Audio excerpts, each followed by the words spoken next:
So I've had a couple of people ask me to do a video on Windows 10 AME, otherwise known as Windows 10 Ameliorated, and I guess they were maybe asking for an installation video or maybe a review video or something like that, but that's not what's going to happen. What I'm going to do instead is tell you why you should not be running Windows AME. So if you happen to miss the news, Windows 10 AME is Windows 10 minus the spyware, plus added stability and security, a pragmatic set of modifications to Windows. So basically, it's a custom ISO to go and install Windows, or you can do the manual method, which we'll get back to in just a bit.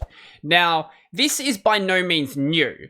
So it's actually been around for at least 2 years. I don't know how long before that, but the oldest video I found on it was 2 years ago.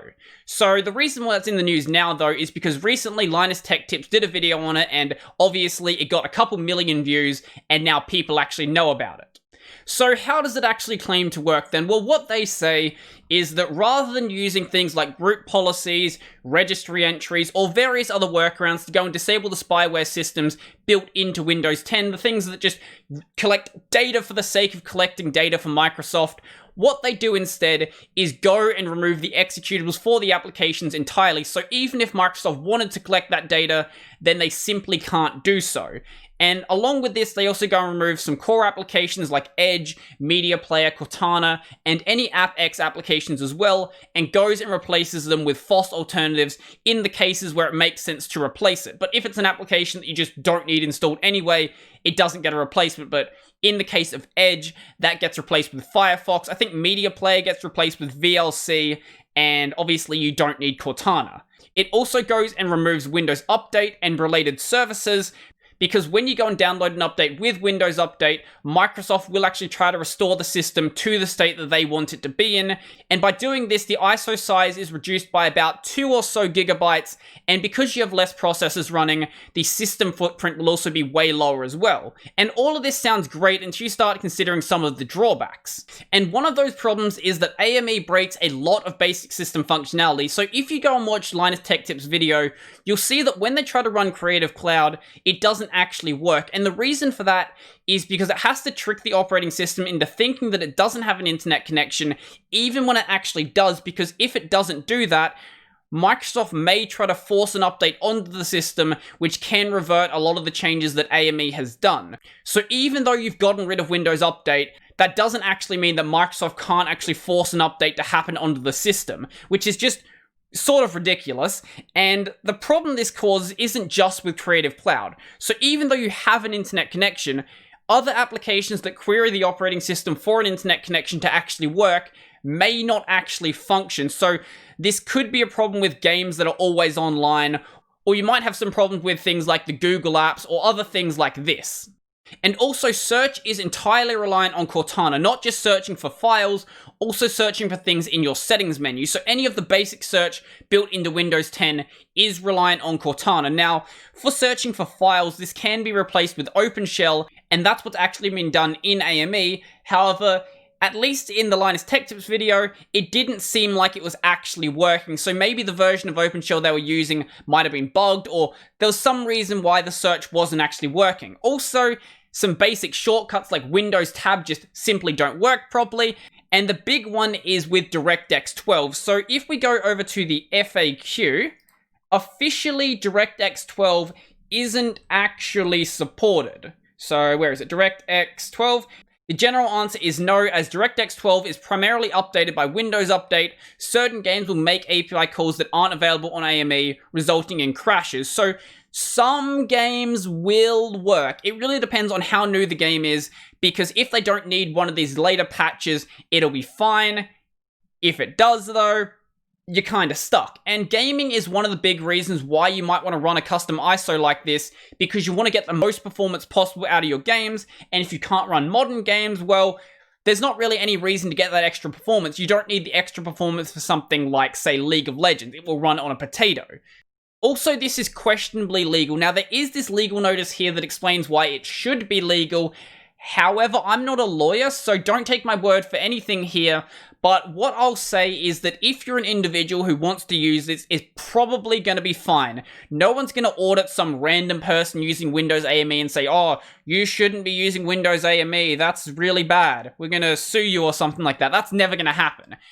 However, if you are operating a business or you're an individual operating in a business capacity, I wouldn't run Windows AME just on the off chance that it isn't actually legal and you really don't want to open up that can of worms. And also this is made for a very specific version of Windows, so it's made for version 1903. So if you want to use something else, well, you're sort of on your own there. You can go through the documentation and build it up yourself, but there's no guarantee it's going to work on that specific version. And if you're not going to build it up yourself, you have to rely on their ISO, and I would say that doing that is a fairly questionably safe action. So I'm not saying that Windows 10 AME is not safe. What I am saying is that downloading random ISOs off the internet is never a safe idea. So for example, let's say you wanted to go and install Ubuntu, and for whatever reason, you don't want to download it from the Ubuntu website. Let's say their server's down or something like that, and you just can't download it. So let's say you go to a third-party distributor of the Ubuntu ISO. Now, this very well could be safe, but without actually going and testing it for yourself, you don't actually know. And the same is going to be true for a random distro you find that no one has ever used. Yes, it very well could be safe, but you have no guarantee that it actually is, because someone could very easily put some, say, keyloggers into it, or some malware, or other sorts of undesirable code that you really don't want to be daily driving on your system. So if you're someone who cares about your safety, which you probably are if you want to run a custom ISO like this, then you should probably go and build it yourself.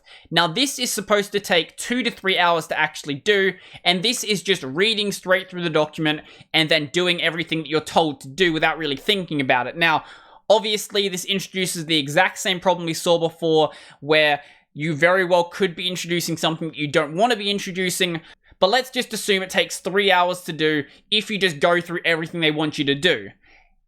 Okay, it might take longer though if you're not comfortable on the command line, because basically everything that you have to do is going to be in the Windows command line, whatever they call it on that.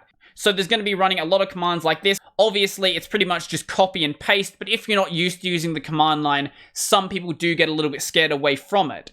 And also, there's one step where you actually need to run Linux. So if you don't have a Linux install, you have to also go and do that as well, which adds more time to your installation, so it might actually be closer to 4 or 5 hours.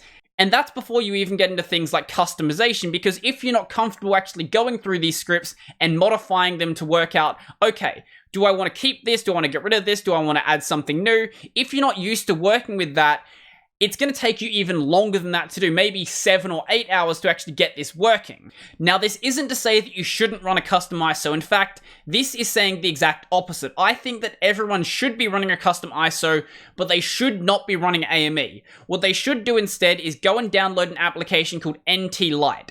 Now, NTLite can actually be run entirely on Windows. You don't need a Linux install to do it, so if you're just a Windows user and you still want these benefits, you can actually do it. And this application is graphical as well, so it's going to be much easier for more people to actually use it. It will work on most versions of Windows 10, not just on 1903. Now, obviously, if a new version of Windows had just come out, it may not work straight away. You're going to have to wait for an update for it to come out, but eventually it will be supported. So if you don't want to use 1903 and you instead want to use, say, 1809, I know a lot of people like to use 1809 for gaming, or you want to go even further back like 1709. There is no reason why you can't do that with NTLite.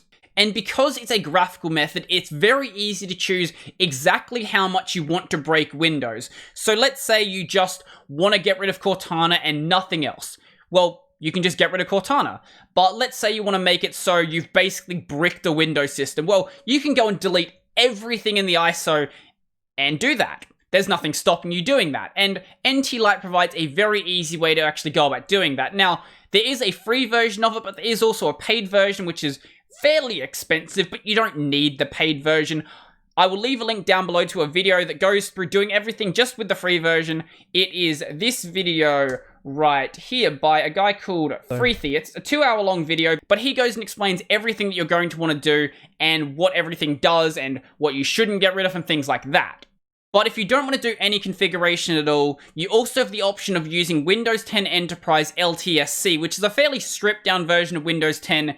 It still does include a lot of the telemetry, but it doesn't run as many processes. So if all you want is a lighter version of Windows and you don't care that they're scraping all of your data, then this is an option for you as well. But I have heard it has some issues with various games, so your mileage may vary. So I wonder how many people clicked off this video when they saw that I was a Linux user and thought I was about to start suggesting that people use Linux.